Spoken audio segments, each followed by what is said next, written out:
everyone. Welcome to this cool, awesome module part that you're going to be listening to today of an interview of my husband, Brady. So thank you, Brady, for being here. He knows his stuff. Oh, yes, it's his house, so he's welcome to come here and use my computer, whatever he wants. But he's nice to help me out, so I appreciate him, and he's supportive. But Big fan. Long-time listener. Glad to be here. He's been listening to my podcast, been here from the beginning, helped put me through the schooling, everything, in the many, many hours it's taken to uplift this business. So he is much of a part of it. Do your listeners know that this is my first ever podcast? So no, I'm not skilled at this like Laura is. Yeah, he's going to have to just show us his silver tongue, actually, because he is actually very good at talking and speaking. So he is not a noob at this at all, by all means. Well, kind of rambling is different, though, from a podcast. No, you don't ramble. You have good things to say. Well, that'll be for them to decide. You're always saying something crazy during testimony meeting or something. So thank you, Brady, for being here today. Thank you. He is a personal trainer and a firefighter. And personal training is his side job, and he's done that for years. But his main thing is being a firefighter paramedic. And I think you guys know that as you've been listening to me and just been going through the modules here. So Brady, let's hear about you. Talk about yourself and what you do. My favorite. Yes. What would you like to know? Tell me what you do and why you have this love for fitness, exercise. Well, as you know, I used to do personal training. I don't anymore. It's been about 1.5 years since I stopped, and we focus more on your business, which has been awesome. But since probably about 2011, I think is when I first started personal training. Started off just meeting people in a giant field, very rudimentary. I think those first sessions were about 30 minutes long, and I would honestly just make people move. I just knew that I liked it, and I liked helping people get fit. Anybody that does personal training knows that 30 minutes, it's really hard to create much success with people for the future. Those were really the learning stages. But with time, I was able to kind of hone that craft. So over, I guess, about 9 years is how long I did that. And but we ended up building a gym in our basement, and that's where I would train people. So it really evolved from just outdoor kind of getting people to move to very specific plans, nutrition, helping people of all various backgrounds to reach their fitness goals, and even able to do it here at home for a business.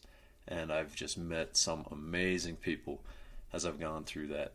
And I kind of miss doing it, honestly. He does. He talks about it, and he does miss it. He had some really great relationships as well as he did it. And still do.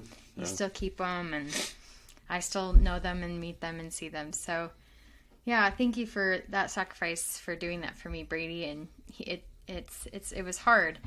But I also want to know, though, that's your business side. Tell me about your side of why you love being fit and what you do and why it's important to you.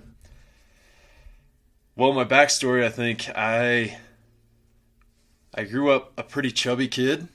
I'm the youngest of 7 kids, and I come from a very musical family. But I personally really liked sports. I don't know where it came from, but I developed this love for sports since I was a kid. But I wasn't very good. And my body honestly really kept me back. I ate very terribly and was pretty slow, but I tried really hard.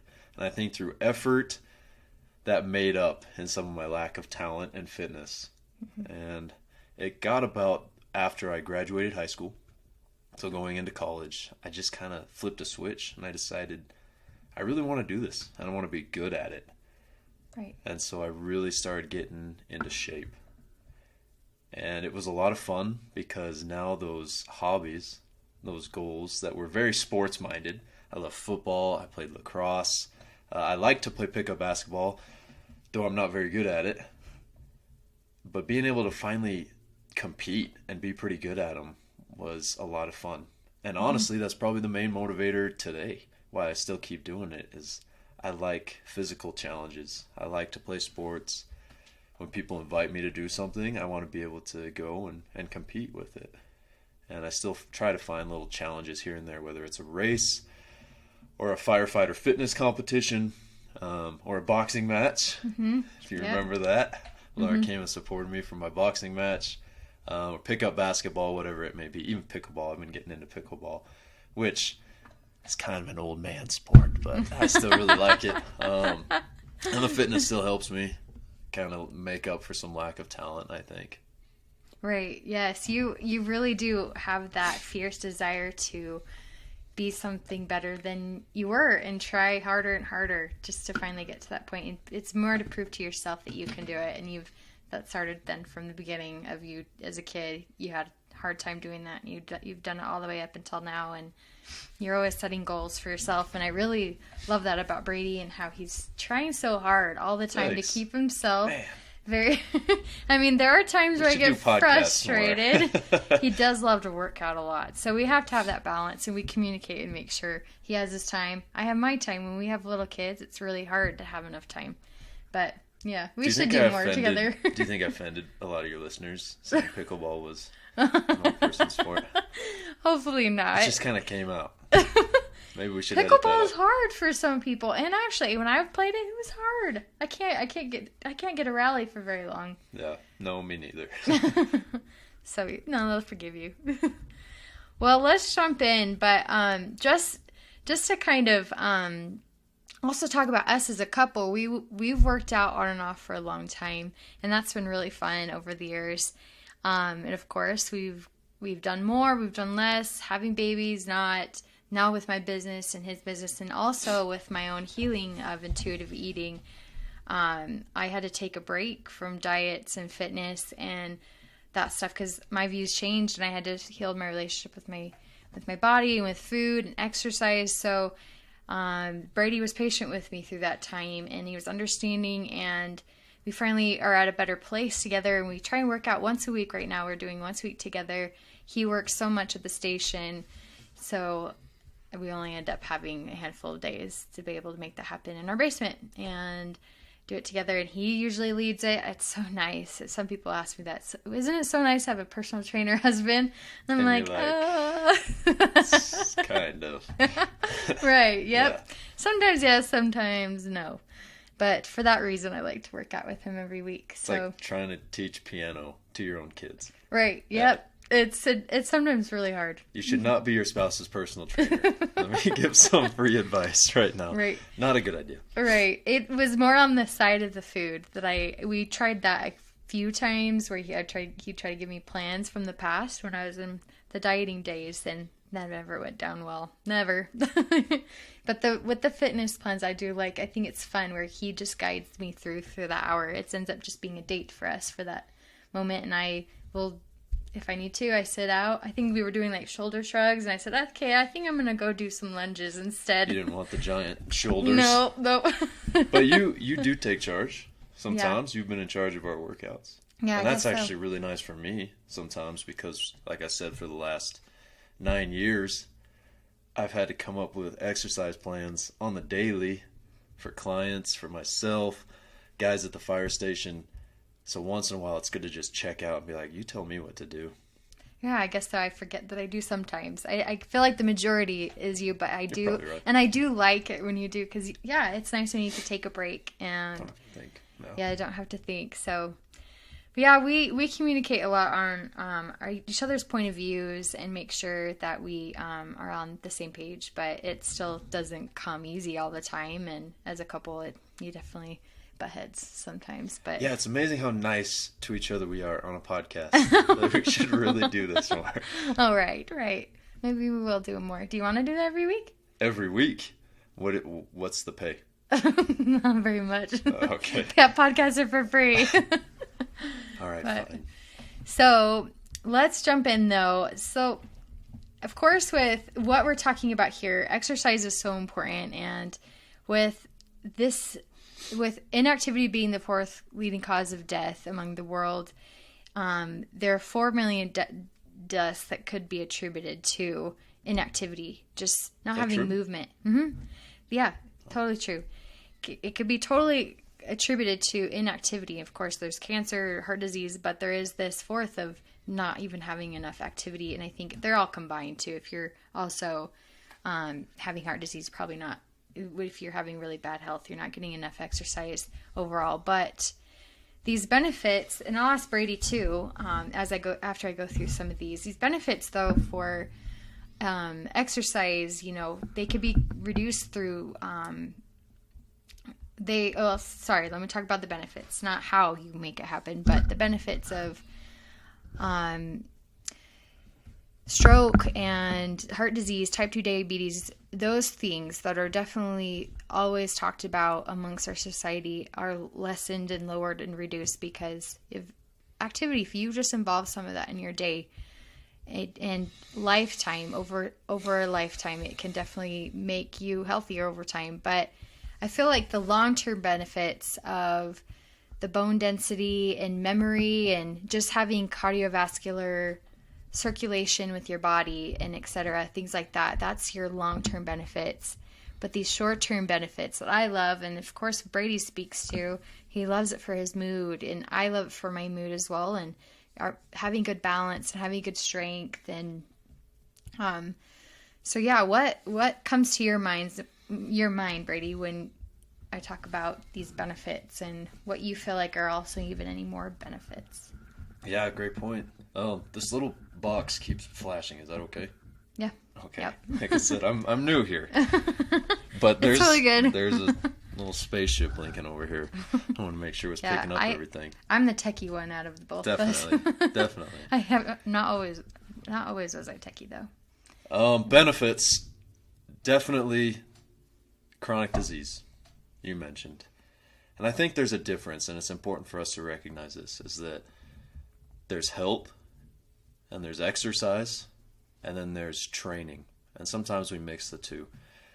What I mean by that is health and exercise really is for that benefit.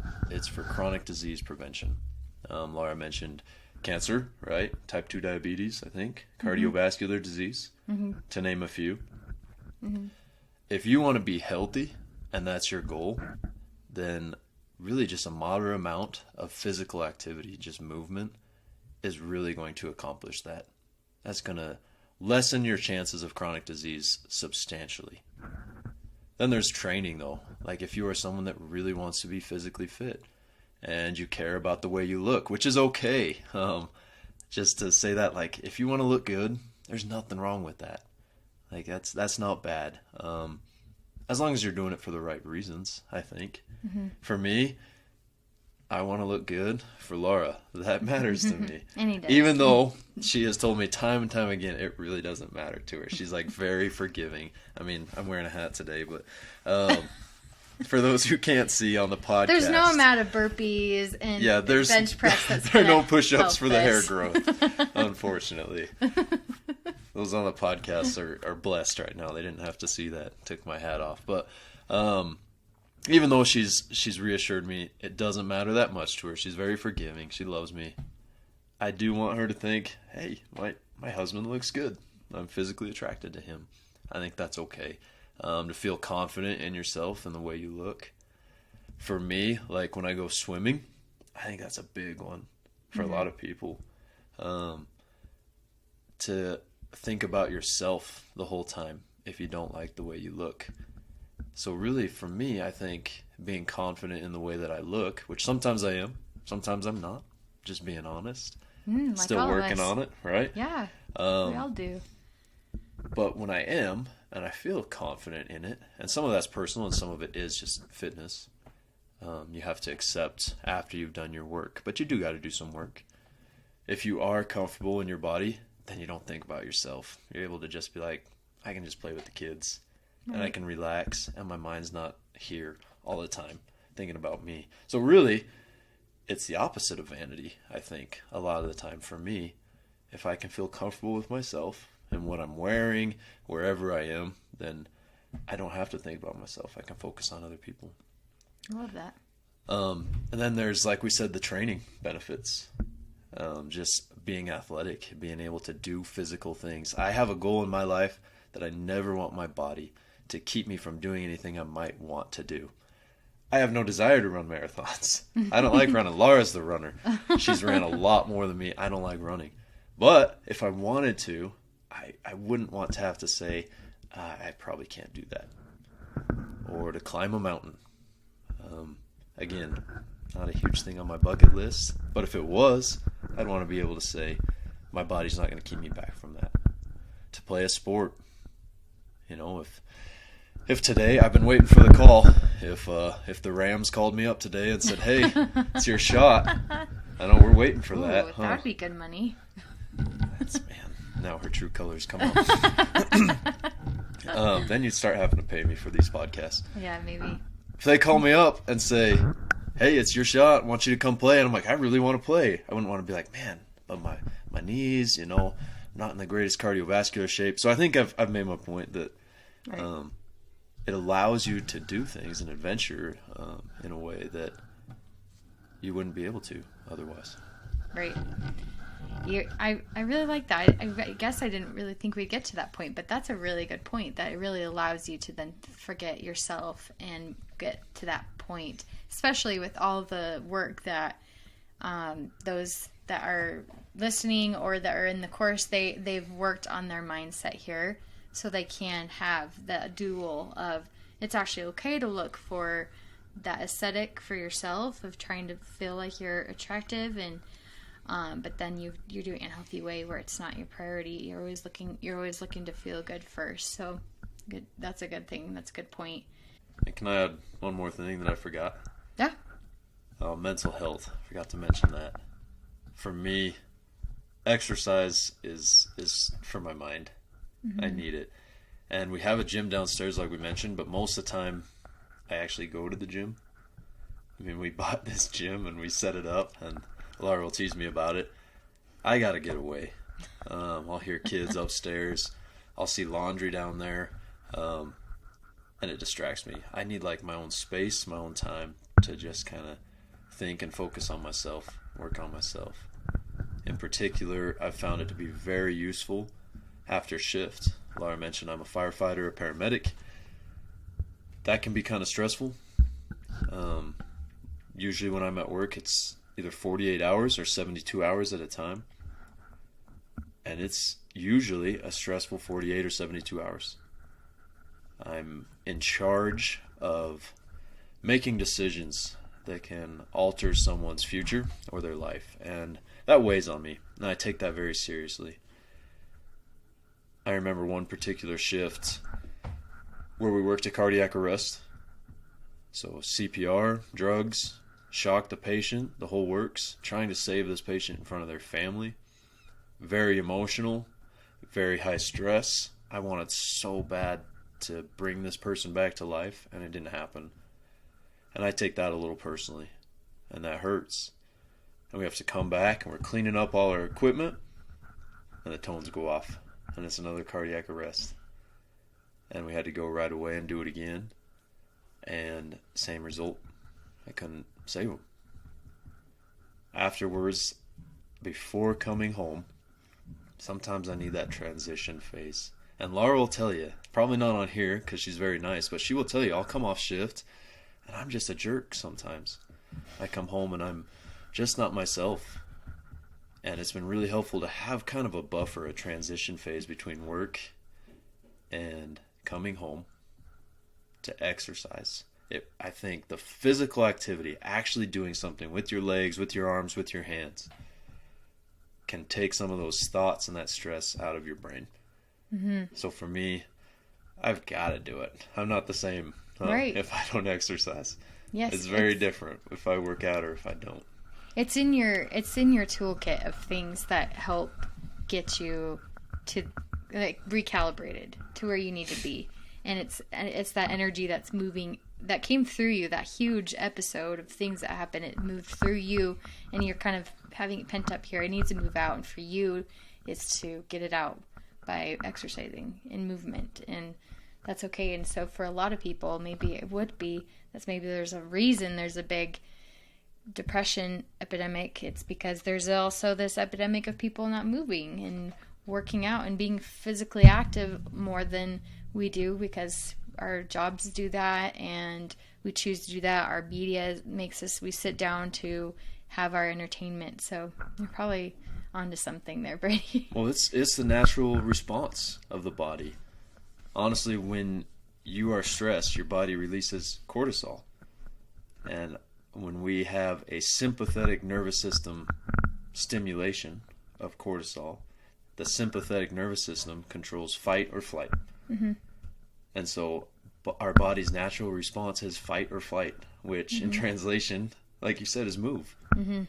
If you try to cope with cortisol and stress and the sympathetic nervous system stimulation without moving, that is a very frustrating process. I didn't think about it like that. That's true. Whether you're in an argument, or whether you have some homework coming up, or an assignment, mm-hmm. or you're buying or selling a house, all those things, man, a walk, a run, hitting a punching bag, probably one of the best ones. Oh, yeah. We have one downstairs. We do. And she uses me. Blink twice if you're in danger. No, I don't. But they're going to watch these. This is going to be on Dateline down the road. This was their final interaction where Brady tried to reach out with What do you think I am underneath? No, you're the sweetheart. You're the sweetest, actually. And that is sincere. She is the nicest. But anyway, back to that. You got to move. Like, any of those things that involve movement, you'll immediately feel a difference in your mental capacity. Right. Yeah. I think you really have it figured out that way. And that's why I love to have you come on and tell us about it, because I think you have a major skill in that, and a lot of people benefited from you and your knowledge over these years, because it's the energy and it's the passion that you bring behind it with what you believe that really, I think, people are drawn to. Thanks. And with guidelines, what would be like you were saying, getting moderate exercise? What does that mean? Or what does our lifestyle need to look like in order to have these benefits and to feel like, at least with the intuitive eating side that we're all talking about here, actually honoring our body and respecting it in that way by feeling the difference, and to doing that thing that will move the needle, that will give us what we need for our own selves? So I think, again, it comes down to exercise and training. Mm-hmm. For basic exercise, if you just want to be healthy, it doesn't take much. A few times a week, 30 minutes a day, so like 3-4 times a week, 30 minutes a day of moderate activity. I would say that's a brisk walk or jog, or a bike ride. Mm-hmm. Something that probably gets your heart rate up a little over 100 beats per minute, and that'll vary per person, but mm-hmm. I think that's a good average adult range to kind of look for. Right. Those are the things that are really just going to help you live longer and decrease chance for disease. That is different, however, from training, which I'm not mm-hmm. sure if we want to talk about training and the benefits of actual, like, being really physically fit. Sure, let's talk about it a little bit. So training is a second part to that. Training is where you really get more aesthetics, and where you will get more athletic, and your cardiovascular capacity improves, and your strength improves. So if you have different goals, it really depends on what you want. If you are someone that wants to be a runner, if you're someone that wants to lift a little heavier, if you're someone that wants to be better at sports, or if you want to look a little better, that takes a little more than just your bare minimum, your 30 minutes a few times a week. Really, I would recommend, as kind of a base, if you want to get in good shape, you're exercising 5 times a week for 30 minutes to an hour. Of course, those ranges really change based on what your goals are, but don't confuse training with exercise. Mm-hmm. That can get really daunting, that you have to train in order to be healthy. Right. I don't believe that. I think you can be really healthy on just a little bit of moderate activity. But if you have different goals and you do have big aspirations to be able to do fun, exciting physical things, mm-hmm. then you're going to have to train and work at it. Yes, and I think this can be done intuitively. And like you're saying, it's see what your body can do and to have fun with it and just enjoy everything that God has given us with our body to do that. And if so be that you want to go do that really cool race, you can do that. And like what Brady said, if you want to feel like you're at a decent enough shape so you can do and be and not worry about it when you're at the pool or whatever, you can do that. Of course, a lot of my listeners know I'm always wary and want them to be extra careful with that territory. And especially with many people that might still be repairing that side, I want them to be careful and knowing that it's the mindset work we have to do first in order to uproot where their value and their worth comes from. It comes from innately just who we are. We're children of God, and that's not where they get their worth and value, and the culture will tell us that's different. But we know that, and so if you can do that, and it's very hard to do, but it's definitely possible. And Brady has that really good, healthy dose of confidence. Well, sometimes, like you said, you've got to be okay with yourself. We all know somebody that's in pretty dang good shape. And it's just like, I'm so fat, right? Right. Yes. So that's not gonna make you happy. Mm-hmm. Like, you can get looking a little better if you really feel uncomfortable. But it is going to be a lot of mindset. Right. Yes. Well, I love that you talked about that, some guidelines there, and because that's what, and I'll be leaving that some of the course workbook information there of just those guidelines and some of these benefit bullet points. It's really, you can help see a vision of what you want, and I've always been drilling that into people and the listeners and in the course that keep your vision there. That's what's going to be getting you to that point of being someone who is an intuitive eater and it has a healed relationship with themselves, and they come home to themselves and they feel like they're home. And that's what's most important. So yeah, just to wrap up, Brady said, it's about 3 times a week of a half hour each. I'd say even just 75 to 20 minutes a week. That's kind of the same. Did you say 75 to 20? Sorry, 75 to 120 minutes a week. And also with this muscle building, 2 times per week is recommended. And this is also coming from the intuitive eating book. They do have this side. This is part of the intuitive eating modality that it's recommended if you want to stay healthy and keep your muscles strong. Like 2 times a week of trying to do some sort of activity that is muscle building, and it's really getting your muscles more active rather than just the cardio. So Can we touch on what that means? Yeah. Is that what you want to do? I'm sorry, you were probably getting there. No, that was exactly what I was going to ask you next. This is your first time. Follow the script here, Brady. Yeah, mostly, I'm sure it's fair to say this is mostly women listening to this. I'm sure there are some fellas out there. I know I listen to it. But for you ladies, get scared of lifting weights. You don't need to be. Like, lifting weights is very helpful. And let me tell you why. As you build muscle, it's very metabolically active.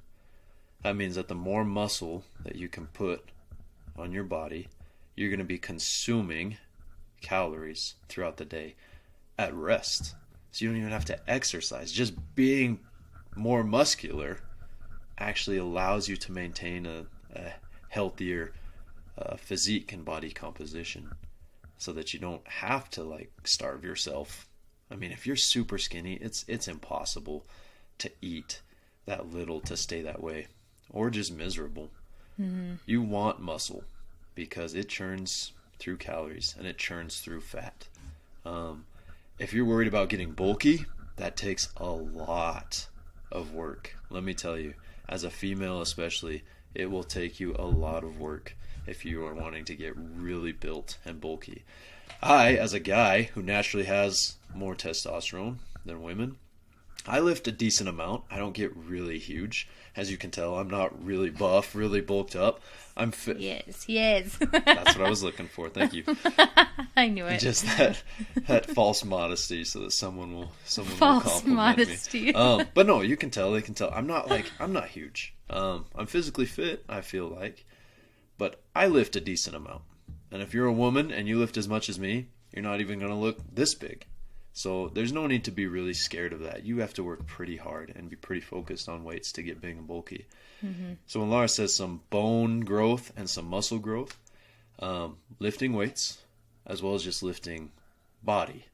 So when you do a push-up, that's lifting weights because you're lifting your body off the ground. If you can do a pull-up, amazing, power to you. That's lifting your body weight.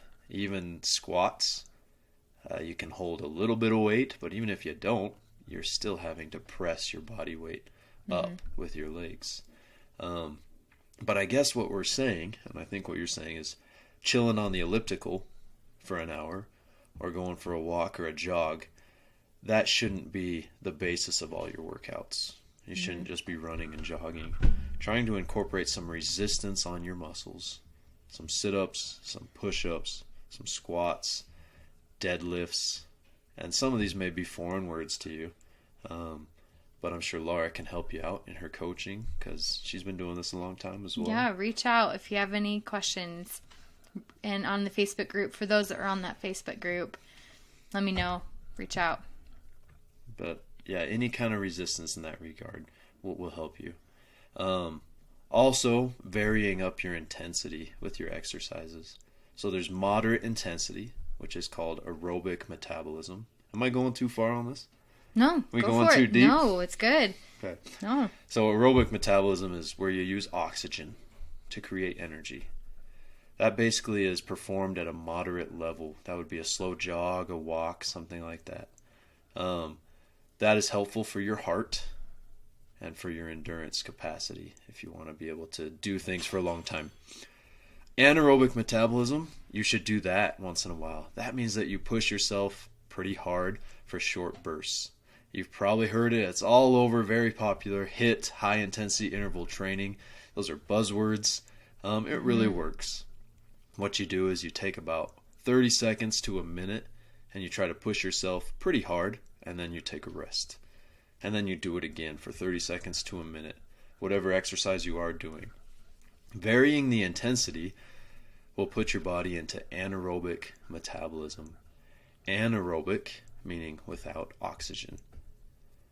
You have to use other byproducts, a different process, to create energy instead of oxygen. When you do that, your body actually consumes a high level of sugar to create its energy. In aerobic metabolism with oxygen, it doesn't use as much sugar as it does in an anaerobic metabolism. We all have sugar stores, and our body will eat through those really hard during your workout. The benefit is this. You could do 3 intervals of 30 seconds high intensity, and you will probably get a bigger sugar consumption than you would doing 10 to 20 minutes of moderate, slow aerobic activity. As your body consumes that sugar in its anaerobic metabolism through those high intensity intervals, what happens is the rest of the day, your body says, you know what, I really depleted a lot of my sugar stores. I've got to look for alternate sources of energy. So for the next 24 hours, you become a fat burn machine. So your body looks for fat. It doesn't want to consume a lot more sugars because it's like, I need to hold on to these. I need to save these. I don't know what I'm going to use these for. Let's hold on to those. We need to start burning our fat stores. And everybody likes that. Right? Yes. Nobody's like, I don't really want to burn more fat today. Like, everybody likes that. Yeah. That's helpful. Yes, right? It feels good. Yeah.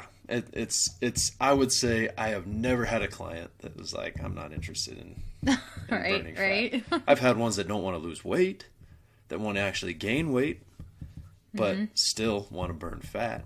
We don't want to hold on to a lot of excess fat. So you become a very efficient fat burn machine throughout the rest of the day.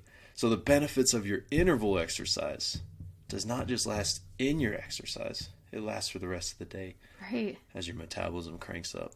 So I would say varying muscle resistance, cardiovascular aerobic, your walks, your jogs with oxygen, and then trying to vary your intensity with anaerobic without oxygen, which is high intensity interval kind of stuff. Again, about 30 seconds to 1 minute of high intensity, followed by a break, another 30 seconds to 1 minute to even 2 minutes if you need of a break before you start that next interval. And you will see great results from that. And it doesn't take a lot. There was a study performed not long ago by Harvard, actually, where they had one group jump on a bicycle and ride for 30 minutes at a moderate, slow pace. And then the other group, honestly, they did 3 minutes of 30-second fast pedals just for 3 minutes. So 3 minutes for 30 minutes. One was anaerobic, one was aerobic. And the anaerobic group, the anaerobic group without oxygen, the high-intensity group, burned more calories throughout the next 24 hours than the aerobic group. And so you can really get a lot of bang for your buck that way.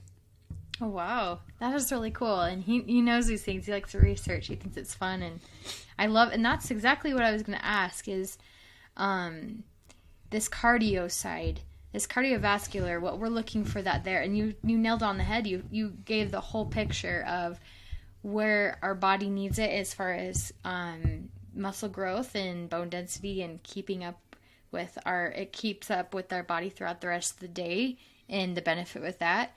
And then cardio, I guess if you did mention part of it, but to speak a little bit more to that, tell me more of why that side would be needed. Of course, everyone knows. Beneficial. Yeah, everyone knows they want to do it, they need to do it. And even, of course, the diet culture side where it's just to the excess. But you being here, you are at a healthier spot. You want to get to a point where you are healthy and happy. So what would cardio do for you in that reason? Yeah, that is a great point, Laura. It's the bad word, right? I want to debunk a myth, though, of what cardio means. Cardio means heart. Basically, cardiovascular exercise is something that gets your heart pumping. Obviously, our heart's pumping normally, so I think what they're trying to say is our heart pumping more than normal. Any given adult, an average, our heart's beating 60 to 80 beats per minute. If you can get it up above that 100 beats per minute range, you're getting into more of that cardiovascular activity. Now, can push-ups be cardiovascular? Oh, yeah. If your heart rate gets up there, absolutely. Yeah. I think we think only cardio is if I'm on a treadmill, right? Or if I go for a run. Right, no. Cardio is anything that makes your heart beat. So you choose what you want to do. It's so cool, yeah. And a lot of the people in the course have figured out that they go through their whole menu of themselves of what they love to do. And so you choosing, and you know that now, you choose from that menu and you know what you love to do that gets your heart pumping. And if that helps you, and if sometimes exercise feels like a dirty word or workout, it's just, I'm going to go get my heart pumping. That can be your word. And we've talked about how that word is interchange. It could be movement. It could just be physical activity. But I like that point. Thank you, Brady. Well, we're coming towards the end here. I wanted to ask you, though, any other last advice you would give or anything else that comes to your mind of what you want to say to people that are listening about why they should be exercising more or not just sitting so much, too. And we've already talked about that before because it's not just that. But, yeah, anything that comes to your mind. I think the quote that we don't stop playing because we get old. We get old because we stop playing. So I like that. Most of us are probably adults listening in. And if you're coaching with Laura, congratulations. You got the best coach there is out there. You made a great decision. You're already on the right path. Keep it going. Don't be afraid to play. Whether you have kids or not, kids are not the determining factor. But I'm going to use my kids because I have them as an example. When we go sledding, you look around, most all the parents are watching. When you go to the pool, the parents are sitting on the side of the pool with their phones.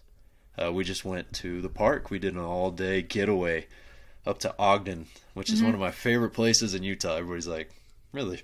Ogden, Utah. Yes. If you're not from Utah, let me explain. Like, Ogden is probably nobody's favorite place, but It's one of my favorite places. I just think it's beautiful. Right. It is pretty. It has pretty parts. we do like a yearly pilgrimage there and just go hang out. We used to live there too for just a little while. That's true. And it didn't last long because it's also not Laura's favorite place. But when we were there, we went to the park, and Emmett wanted to play tag. Emmett's our oldest son, and there was another dad there with his kids, and the dad was playing tag. Could have easily sat out, let his kids just play tag. And the dad was running around playing tag with the kids. Jump on the trampoline with your kids. Like, just get moving and don't be afraid to play. Think of yourself as a little bit of a kid.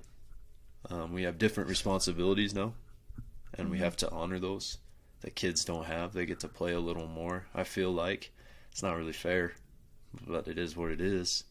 Right. However, if you think all of us have those same kind of yearnings inside us to still play, go ride bikes, go jump, and if you do have kids, they'll make it happen for you. Just don't sit out. Right. Be a part. Be in the action. Have that be your memory with them too. Not that they got to go swimming for the day, but that you got to go swimming with them or whatever it be. It's hard. You got to take it with time.